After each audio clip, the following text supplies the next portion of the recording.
Salut, moi c'est Rodrigue. Aujourd'hui on se retrouve pour une vidéo. Je vais vous parler de mes 10 outils indispensables en couture. J'ai déjà tenté de filmer cette vidéo avec un micro que j'ai acheté spécialement pour que le son soit meilleur, mais en fait le son il est pas forcément meilleur. Donc je vous retourne cette vidéo sans le micro en espérant que ce soit pas trop désagréable.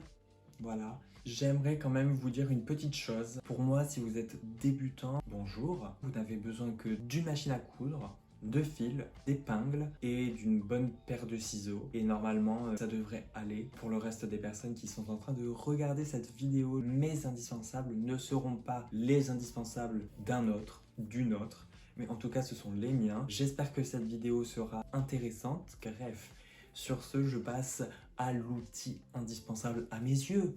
Encore une fois, numéro 1. Une bonne paire de ciseaux. Il en existe des multitudes d'autres. Voilà des exemples. Ici, on a une paire de ciseaux pour tissu qui vient de chez Action.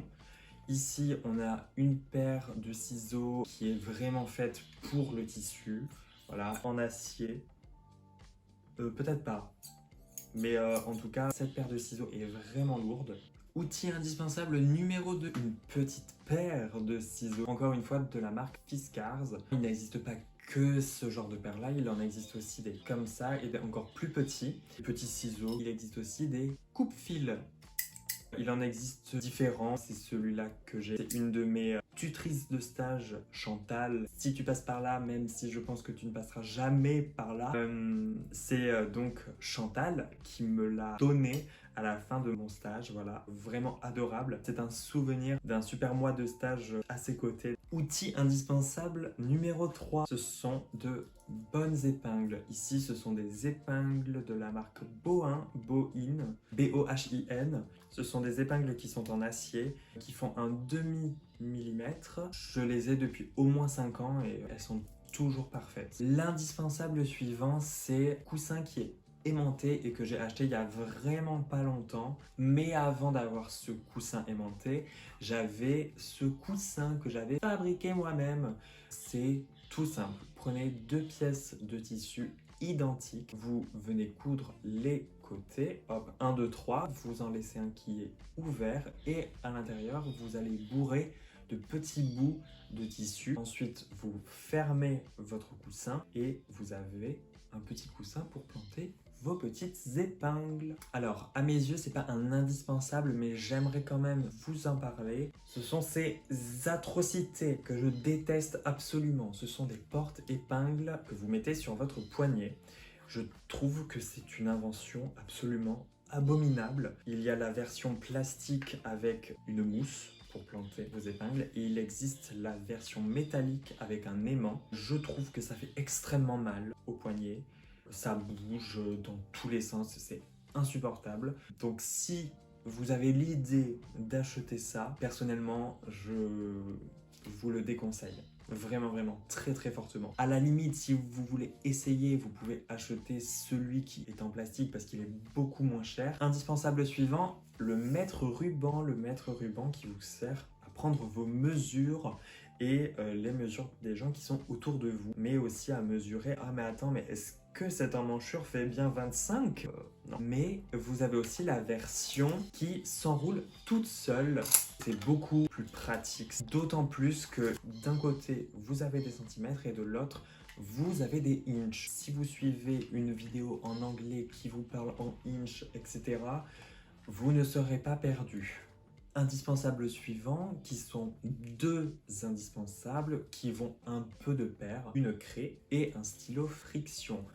Une craie, pourquoi? Alors là, c'est la version un peu du pauvre. Il existe des poudres que vous mettez dans des contenants et quand vous passez sur votre tissu, il y a un peu de poudre qui descend. Je vous mettrai peut-être un petit visuel là pour que vous voyez visuellement de quoi je parle. C'est beaucoup plus précis qu'une craie. Le stylo friction, il a un peu la même utilité que la craie, à part qu'il est utile pour les tissus qui sont clairs. C'est une encre, peu importe laquelle, bleu, vert, rouge, noir, on s'en fout, qui est effaçable avec la chaleur. Donc vous passez un petit coup de fer à rebasser, de fer à lisser. Ça marche aussi avec le sèche-cheveux, voilà. L'encre disparaîtra. Par contre, il y a une possibilité pour que l'encre laisse un résidu sur votre tissu. Ça dépend des tissus, ça dépend des compositions. Faites attention, faites toujours un essai avant d'utiliser votre stylo. Outil suivant indispensable, le fer à repasser qui vous sert à repasser les vêtements évidemment, mais aussi à marquer vos ourlets, à plaquer vos coutures d'un côté, de l'autre ou de les plaquer ouvertes.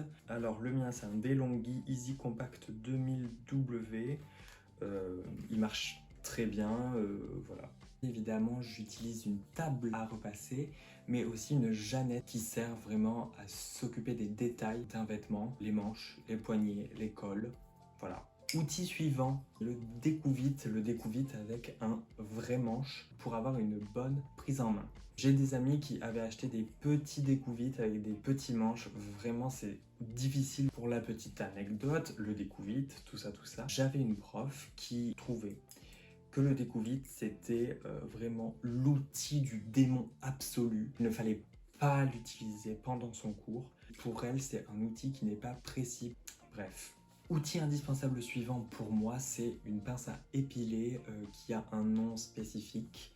J'ai oublié le nom spécifique, donc je vous le mettrai sur l'écran. Une pince à épiler qui me sert vraiment pour faire passer les différents fils dans ma surjeteuse. C'est déjà assez compliqué, mais alors j'imagine même pas si je n'avais pas ma pince à épiler.